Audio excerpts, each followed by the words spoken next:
Good morning and welcome to CommUnity today. I know it was a long walk to your computer to get here, but you made it. So let's make sure that you get credit. First of all, my name is Chaplain Andrea. In case you didn't know me or you didn't recognize me without my mask on, I work in the chaplain's office and I'm the associate chaplain for missions. So first things first, we'll get you some community credit by watching this on a computer. Then you're going to grab your phone, open up the Walla Walla University app, and with the camera feature in there, you're going to scan the QR code that you see on the screen right now and at the end of the program. And that's how you're going to get your credit today. So, but I do want to welcome you. This is a very special program today because we are going to be celebrating service and missions. And this is a theme you're going to see throughout the week. There's lots of different ways that you're going to be able to get involved and explore opportunities. We feel like this is important now more than ever because we do live in kind of a dark world. And I'm not just saying physically, because I know right now in the wintertime in Walla Walla, it's kind of dark out there. And I also know I still have my Christmas lights up because, light, any kind of light right now really matters. So it's the same with the world that we live in right now. It's heavy and it's dark so many times. And yet that's why our light is needed. This is actually the theme of our student missions year, which is Let Your Light Shine, which this comes from Matthew 5:16. And this says, in the same way, let your light shine before others, that they may see your good deeds and glorify your Father in heaven. These are words that Jesus gave, and he lived this out in his example. And we want to give you the opportunity to live this out as well and to let the light of Jesus shine through you into a dark world. So you're going to hear a little bit today and this week from camp directors about camp ministry and sharing your light with kids. You're going to hear about the opportunities to serve your community with the Center for Humanitarian Engagement, or the CHE. And then, of course, you're going to hear about student missions. And for those who might not be familiar, this is basically just a time where you you can take out a couple quarters, a school year from your academic goals, and take some time to serve. And you have opportunities here in the U.S. as well as internationally. And our office is here to help you answer the call that God might be putting on your life with missions. And I know many people think like, nah, maybe that's not for me. All I have to say is just have a conversation. Have a conversation with God, maybe this week, but also you can track down, I'm sure you'll run into a former student missionary somewhere around here and just ask them some questions about what they learned. And I think you'll see some value in it to consider. I know a lot of people are asking, like, is student missions even a thing because COVID happened? So like everything travel related is done, right? Not true. We do have 8 student missionaries out this year. They are all in the United States. There's a couple of our Walla Walla students who are unfortunately not through our program, and they are international. But this year in our program, we were able to continue to serve domestically in the United States. We are working on it. We're praying about it, and we are going to do everything we can to open that door even wider for our student missionaries this next year. So if you have a place on your heart, or you just want to talk about ideas about places that you could serve this next year, even with the unique circumstances that we'll probably be facing, please come in and have a chat. Or maybe you won't be coming into our office, but you can go to our website, wallawalla.edu/missions. You can email us, call us, make an appointment, and we'll be happy to meet with you and kind of go over some of these questions with you and just explore some opportunities. So whether that's student missions, whether that's CHE, whether that's camp ministry, or any other ways, even if it's just smiling at your next door dorm neighbor, I just want you to challenge you really to take this time to just ask God to open your heart to whatever the next level is that he has for you, that you'll be open to it, that you'll be courageous enough to take that step. And I can promise you that you will not regret it. I can definitely promise you, you won't forget it. So thank you for joining us today and hope you enjoy our community.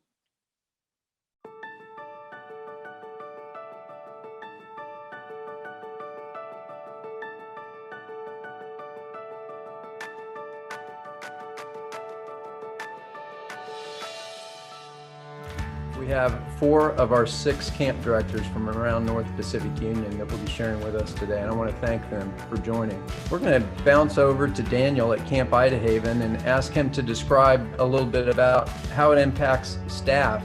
Camp is an awesome place to work for staff. I think that some of the biggest things that I would recommend or say for staff specifically would be community.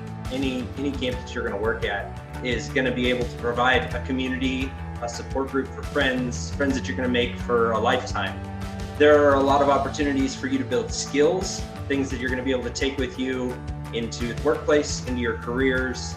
There are opportunities to be leaders in your community, to be part of church families that are going to be huge influences on people's lives, not just kids.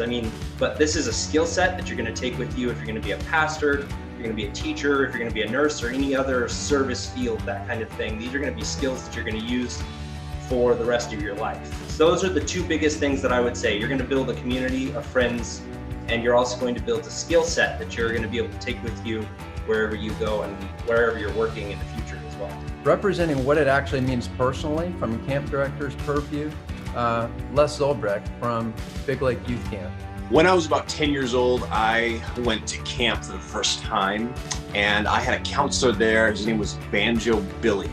And Banjo Billy would play his banjo and make it talk. He would sing, and he would tell us things that were very inspired, I'm sure.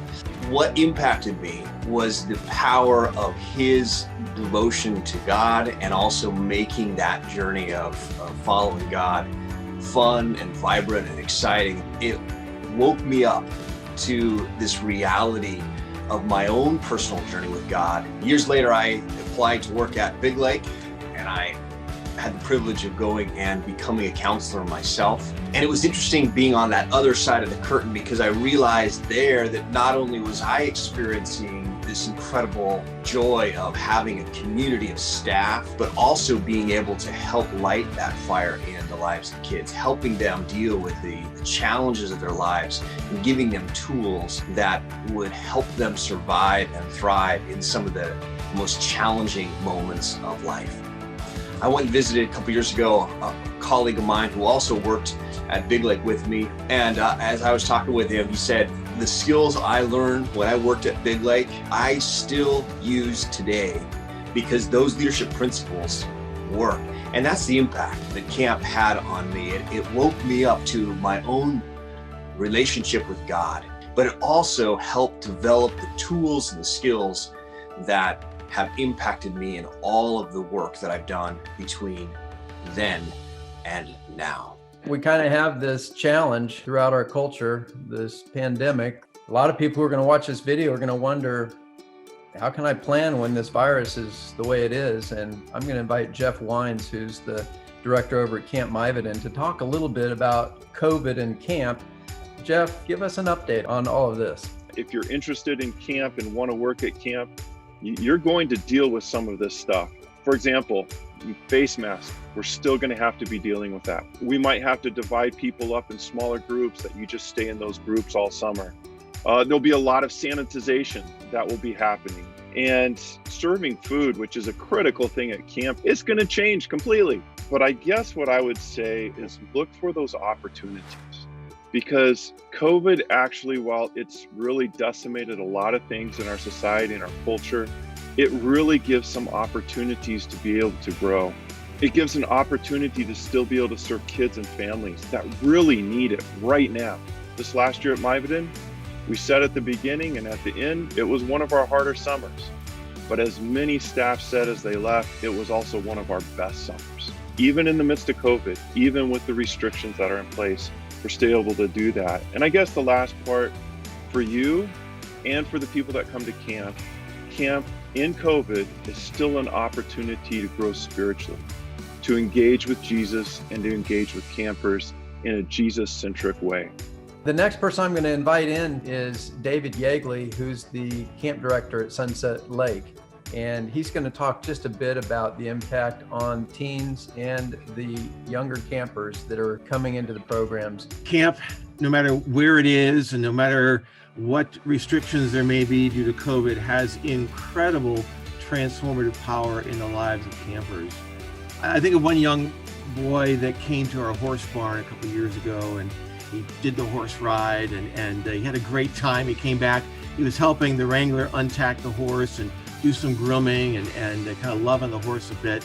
And he noticed that his horse was covered with marks and scars. And he got quiet and he said to the wrangler, he said, "Well, what are those marks?" And she said, "Well, Fabio's at the bottom of the pecking order," which means all the horses bite him and kick him and push him around. And so those marks are scars where he's been kicked and where he's been bit. This little boy fell silent as he was grooming the horse, and the wrangler walked away to give him some time to process that, but not far enough away where she couldn't watch and hear what was going on. And this boy put his arms around that horse's neck and drew the horse's head close to his. And he said, "It's okay, Fabio. They pick on me too." Camp is a place where we get to create a world that we want our kids to live in. And it's a world that's marked by grace, where we are all precious children of God. One young girl came to me 2 summers ago, and she said to me, "This is my last summer, and I realize I come to camp, and camp is like 1 week of the year to be spiritual. But I know now that I need Jesus not just 1 week out of my life. I need him all through my life, and I want to get baptized." That's the power of camp, and that's why we do what we do, and that's why we'd love for you to join us. One last thing we want to talk about, and I'm going to kick it back to Les Zolbrecht, and that's about internship opportunities. So there are lots of different internship opportunities, and if you are in a certain field and you say, "You know what, I think there could be something in industrial arts or in the office or business or in biology or whatever that I could look at as an internship to really do something that would help me down the road," those opportunities are available. Most of our camps are $1 million plus companies. And so that headquarters internship, working there in that business office, is actually a very high responsibility laden track.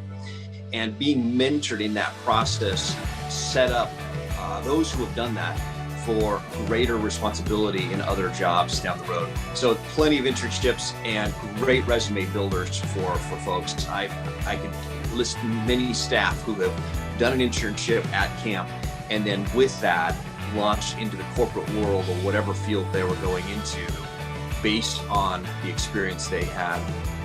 You put it all together, there's 6 camp opportunities in the Northwest.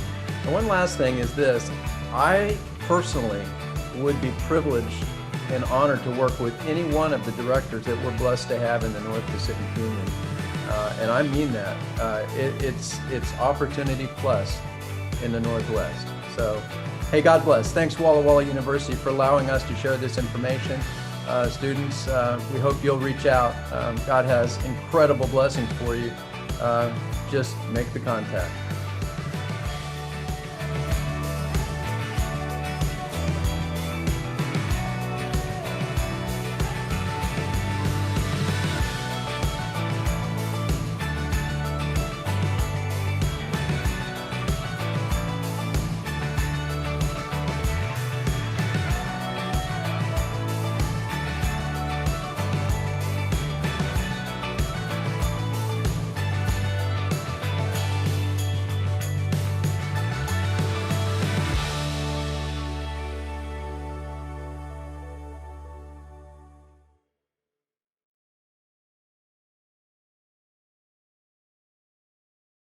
Hi, I'm David Lopez.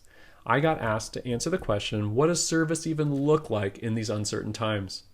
Well, the CHE, the Center for Humanitarian Engagement, is here as a hub and a resource for you as you discover ways of exercising generosity. What does that look like, and how can that happen? Well, one of the resources that we have to help you through that is the Global Campus Podcast.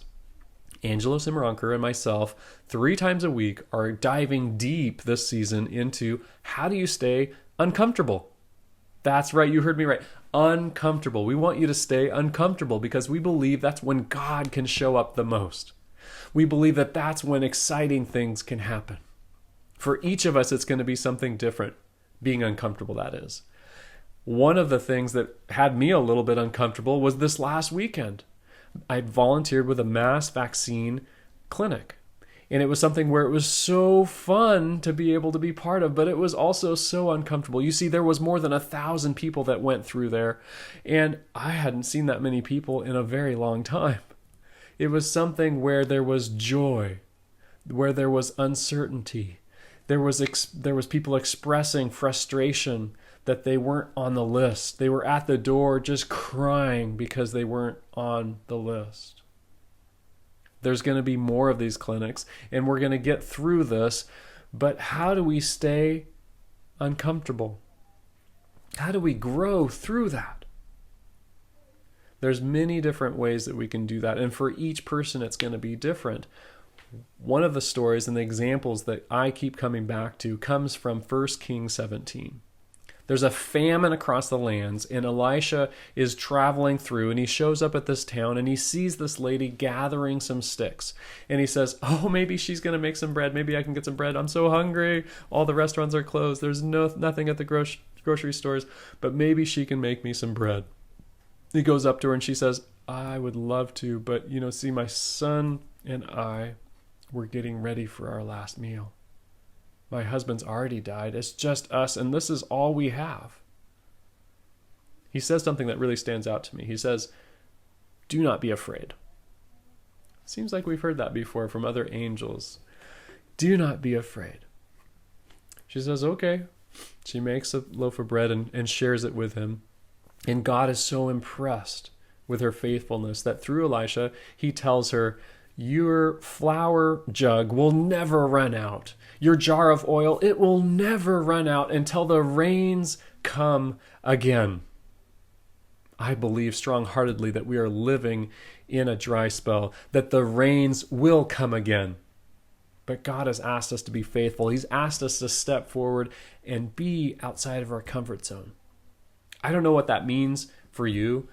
Maybe you're short on time this quarter. Maybe you're taking 18, 20, 22 credits and you just don't have time, you think. You don't have oil or flour to be able to give to someone else. But I can promise you that God says, do not fear, do not be afraid, and he will provide. One of the bonuses that we had from participating in the mass vaccine clinic was that our volunteers got vaccinated for COVID-19. That was a surprise. That was God saying, what? Here's the oil. Here's the flour that I've promised you. There are many opportunities to stay engaged in service, both virtually. Maybe that's hard for you. Maybe that's stretching you already. But virtually, there's opportunities through TED Talks, through Red Cross, through many other organizations that you can find on our website. As well, each weekend, we're offering a care weekend, ways for you to stay engaged in a service-minded way. Along those lines, Project Send Hope. If you haven't taken the time to fill out a card, an encouraging note to one of the medical health providers or to a COVID-19 patient, this is powerful stuff. More than 6,000 of these cards have already been distributed. Look for them in your dorm lobbies, and we will help distribute those to make it really easy for you. There will also be cards there later this month from ASWU that are meant to be encouragement for faculty and staff and students alike, so you guys can pass them out to each other. There's going to be some great opportunities coming up this quarter, and as we stay uncomfortable, I think God will show up in ways that we never saw possible. So my words for you today are just to let your light shine where you are, and even though you may think that you don't have any more to give, or you don't have the right talents, or your pocketbook is only so big, God can bless what you have and what you give in great ways. So go let your light shine, Walla Walla University. Courage. Hi, my name is Becky. I was a student missionary last year in Yap, Micronesia from August to the middle of March when the world as we knew it was upturned by COVID and we had to return home early. I taught 5th and 6th grade. When I got there, I thought I was going to be teaching 1 grade, but then they were like, hello, we do not have enough teachers, so congratulations, you get 2 classes. And I was like, yay. And I don't really talk a whole lot about my mission experience apart from when I first got back. I wrote some blogs for the NAD in order to stay involved in the missions program. But besides from that, and sometimes I'll hear a song or just get a certain feeling or see a picture that evokes an emotion that particularly has to do with Yap, and I'll be like, I don't know what to do with that, so I won't dwell on it. But for today, I'm going to be dissecting it a bit with here my little camera phone and with y'all who will be listening. When people ask me about my mission experience, yes, it was wonderful. And I'm so thankful that I got to go. But it's kind of like how when people ask me to describe a person, I don't like just saying that they're nice because I just don't think it's descriptive enough.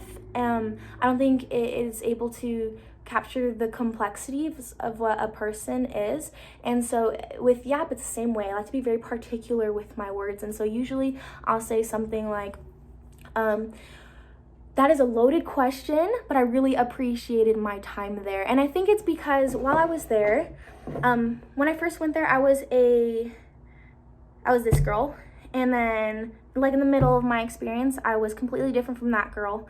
And then at the end of my experience, I was a completely different girl from that middle one. And now I am so different from the one I was when I came back. So I just think it's been such a cycle of reinvention. And it's hard to encompass that in a short time or in one phrase. So I guess I will tell you a bit about my experience. I went there a bit scared because I had gone to camp the week or the summer before, and some girls had just come back from being missionaries and they were a little distressed. Like they were kind of like going through it, and I was like, oh my gosh, is that gonna be me when I get back? Like and also like I had just started becoming someone who I liked, and I was scared that I know student missionaries also always come back so different, and I was like, oh my gosh, what if I come back and I'm so different in a way that I don't like? But I talked with those girls, and they were telling me like, God doesn't pick the qualified, he picks the broken, because he literally has no other option. All he has to work with is the broken. And also, God was not going to take me a step backwards. He wasn't going to say, you expanded and you became someone you like, but I'm going to like halt that for a sec and take you a few steps backwards. Like that just wasn't going to happen. But it's just something that it's something that is in my mind whenever there's change, even though it doesn't quite make sense. When I got to Yap, I was so thankful for my SM family. We all got along really, really well. Of course, we had like those little like blips that come with like guys and girls being together all the time, and just having like a little group of people, but I loved them a lot. Like we just meshed really well and were really supportive of each other, and I really couldn't have asked for a better SM family. We had a little Pakistani family who lived in the apartment complex with us too, and they worked at the school. They were long-term missionaries. When I first got there, I really didn't live on anything besides coconuts and peanut butter and jelly, and I think the Pakistani mom, she was one of the teachers, her name is Zaneb, she caught on to that and she was like, Becky, come over to eat, a few times, and I was like, okay. A while later, I learned how to cook a little bit at least, because sustenance is the reason why I'm still here. Anyways, being a teacher was also quite hard. The first time I lesson planned, it took me over 12 hours. I was just sitting on the office floor thinking like, oh my gosh, like, is this my life now? Like, how do teachers do it? And little by little, it got better. When school started, I really enjoyed it. At first, like the way I feel is very much in a series of like a roller coaster of big highs and like low lows, and that's very much accentuated when you are a student missionary, because you're supposed to like you're thrown into the adult world where you're taking care of other people and other things. And even though like we're in our like 19s and 20s, where like this is kind of the selfish part of life. You gotta just like push that aside. Like there's no room to be looking internally all the time when you are supposed to be preparing lesson plans for kids and discipline and whatnot. And so sometimes it was really hard, but there were like a lot of little things that really brought light into it. Like one time with our SM family after school, it just started pouring buckets, which I've never seen it pour like that in the US. That's something that I miss. And someone was like, we should go play tag. And so we went and played tag, and we're just living all over because it was like little ponds everywhere. And somebody brought out a kickball and started throwing it at people. And so we're like, okay, if you're gonna be throwing kickballs at people, then let's just go play kickball. And it was so good. And the rain over there is warm too, so it wasn't like we were freezing our butts off or anything. So yeah, there's always like little happy things in there that we stuck in to make the mundane not so mundane. I definitely had my lows as well. Like I was saying, at one point in the year, like my personal issues caught up with me, and I was really struggling with those. And then someone tried to break into our girls' apartment at one time and just caused me a lot of anxiety for a lot of the rest of the year. And at one point I was like, I don't want this year to be remembered for the lows and the highs. I wanted to be a little bit steady. So I started to make myself a game plan, and part of that game plan was I was thinking, I came here in the name of Jesus to do work for him, and I'm not. And I was like, so maybe I'll try to have a relationship with Jesus then. Why not try? And so then I started having devotionals and like listening to this playlist that our SM family had made, and just being really intentional about naming the gifts that God has given me in my everyday life. And that was a bit of a turning point for me, at least for a little while. I began to see changes in the relationships that I had with my students and with other people around me. And I was really thankful for that. Around that time, that's when COVID started to become relevant to us. We just kind of like heard about like the news through the sources of people that we knew. We were kind of isolated in that way. And so at first with COVID, we were like, whatever, no big deal. Like we're gonna stay, trying to ignore the suggestions of the university and whatnot. But we got an email from the university saying that we needed to come back, or that it was suggested that we come back like on a Thursday. That Monday, with 20 minutes left of school, we learned that school was going to be done, basically. And so those last 20 minutes were a frenzy of tears and running around saying goodbye, and it's just such a big blur, so sudden and abrupt. And then within 2 days, us from Walla Walla, DJ, Samuel, and I, we were on a plane to come back home, and it was just so crazy that my mission year was over just like that. Coming home, the first thing I noticed was my fridge, and I was like, whoa, that fridge is full. Do people like normally have full fridges like that? Is that what being an adult is? Because it was never full in Yap. And the second thing I noticed was, as I was sitting at home and like on my couch, just thinking, it was feeling so weird being back in this new and this old environment, being a completely different person. And I was thinking, it was just so lonely. In Yap, every evening, I would hear the boys playing guitar downstairs or talking and being dumb. I'd hear the Pakistani family in their apartment, like arguing, or the kids were singing or playing or making food. The other girls in my apartment, Leah and Carolina, they were crazy, always making noises. We were always doing stuff together. And so there's always just a sound of community. But when I was home, I was just like, wow, it's so quiet. For a while it was very hard. I felt very lonely. I had a lot of anxiety, very misunderstood, because I was just not, like I said, like I was a new version of myself, completely different, trying to learn how to be that me in the old place. But this old place was not even the same. This old place was the same location, but it was COVID world now. Society was different. So that was a very hard transition. There were a lot of benefits to being in quarantine, as I'm sure like a lot of you, like being a human means being resilient, right? And being resilient means finding the good. So I'm sure you guys can relate.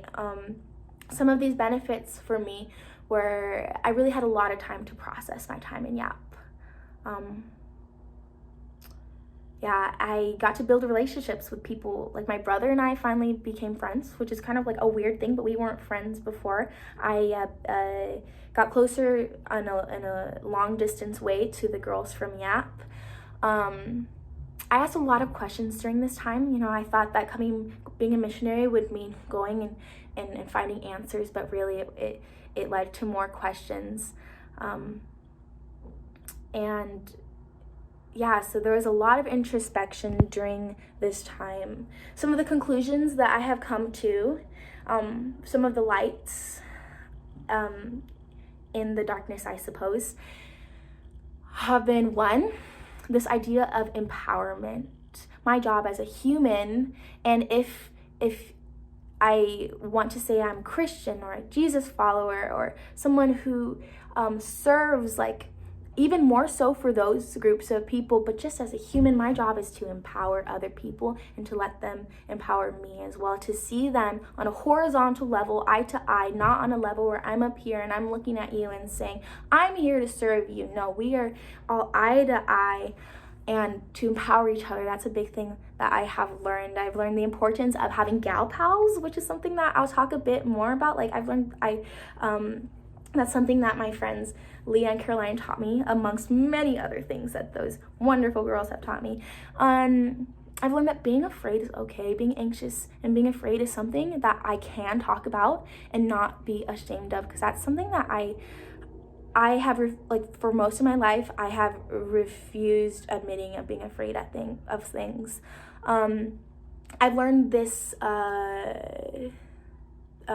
process of after a season of life, discarding what doesn't work, what shouldn't be there, what's not good for me, keeping the things that did work, and adding that was lacking. So discarding, keeping, adding, looking back at seasons and deciding what to put in those categories.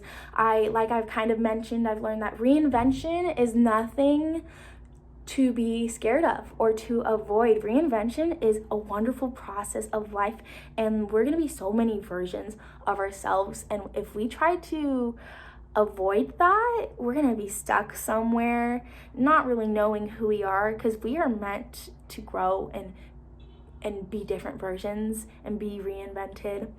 I went and visited my friends Caroline and Leah for the first time during this last break, and it's kind of crazy. We actually all got COVID together. But anyway, that's another story. And something interesting was that when I was in YAP, Caroline and I love Caro and I always have, but we had kind of a tense relationship because on the spectrum of beliefs and opinions, I was here, Caro was here, and Leah was here. So sometimes there was like tension between us, and I kind of had to accept that our relationship wasn't going to be everything that I wanted it to be. But when we got together this time here,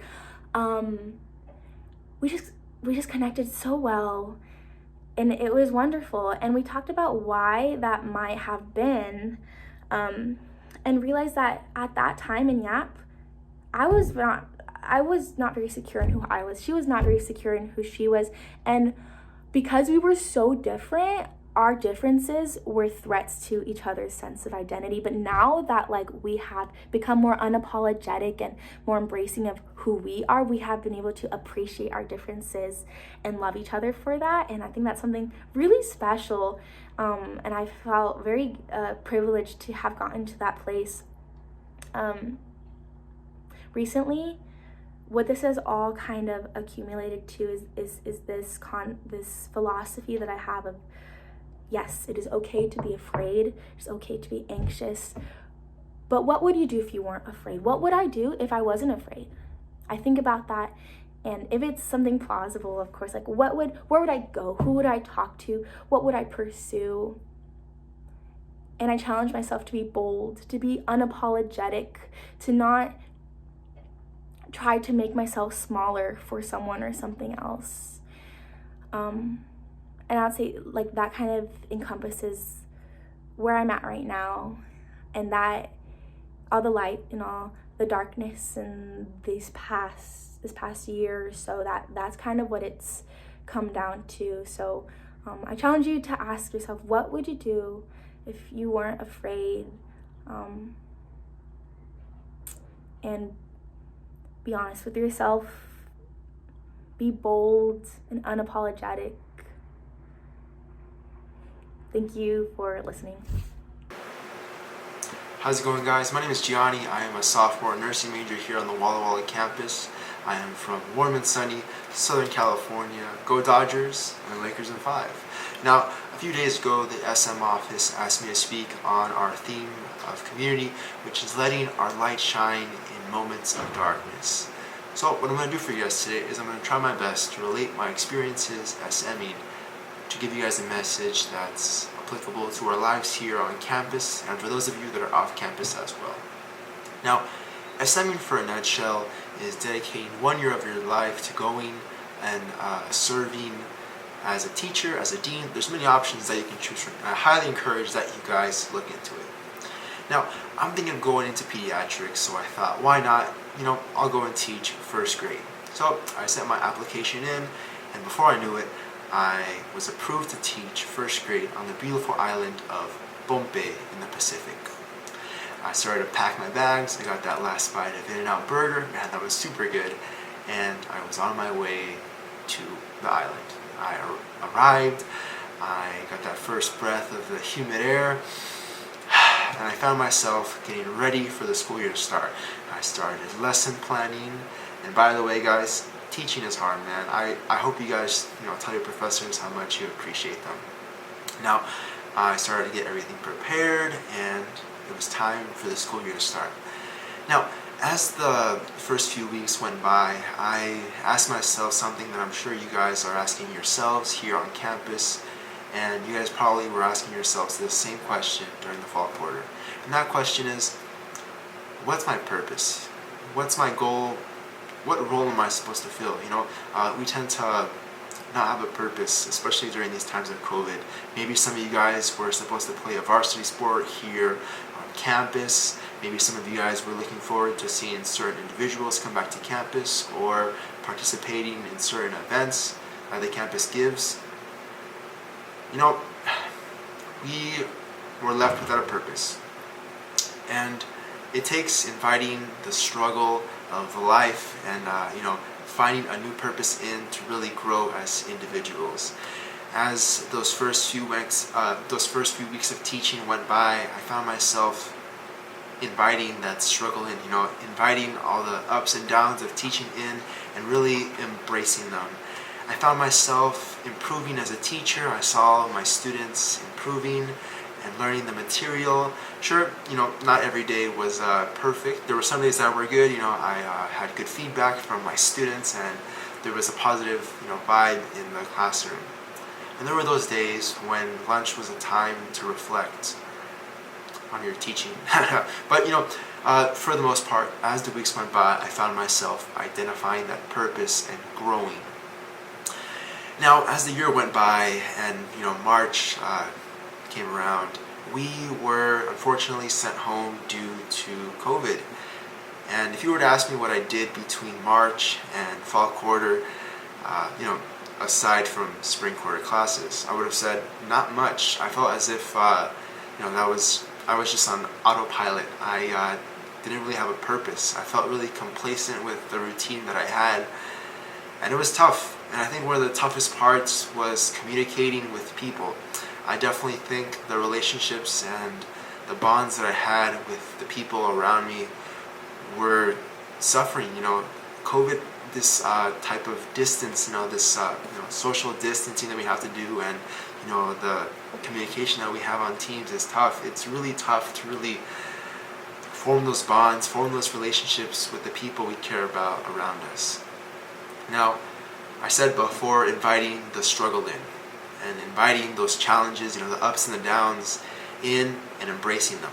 What I want you guys to do is I want you guys to do the same thing here on campus. And this is how I want you guys to do it.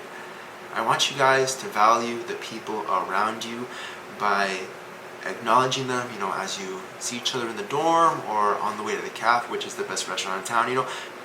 Make time for the people around you and tell them how much you appreciate them, whether that's, something as simple as saying hi to them, or, sitting down and really talking with them.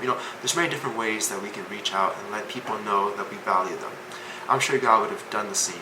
God didn't die on the cross for Instagram followers or fame.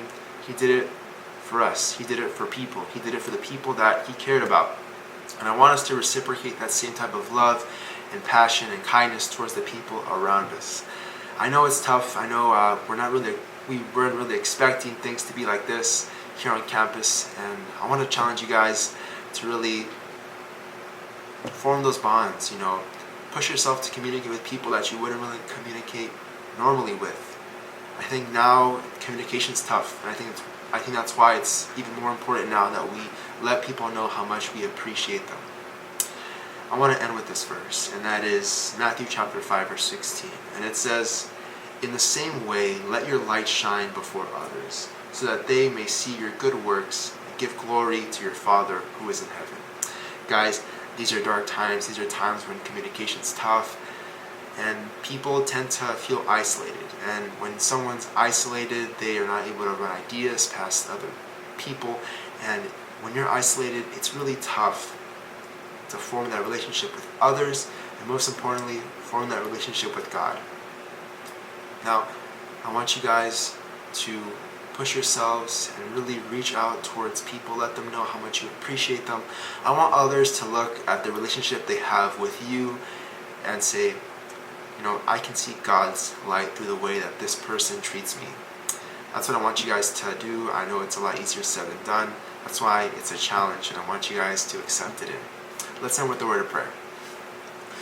Dear Heavenly Father, Lord, thank you so much that we are able to have this form of communication, online. It's not quite the same as being, face-to-face in person, but we're still grateful that we're able to have this form of communication, that we're able to come together as a school. Lord, these are dark times, these are tough times. We are definitely at a disadvantage here, and our relationships are suffering. The way that we treat people is not quite the same. For that reason, Lord, we ask you to empower us, to give us your power, so that we can show that same type of love and kindness and passion you show towards us, towards the people around us. Let us tell them that we value them, and help us to just communicate with each other a lot more. Thank you so much for all that you do for us, and we love you so much, Lord. In your name we pray, amen. Thank you so much for listening, guys. I appreciate you guys, and I hope I can see you guys, or at least, half of you guys behind the mask here on campus. Thank you guys so much for listening, and I encourage you guys, once again, to form those relationships with the people around you. Thank you.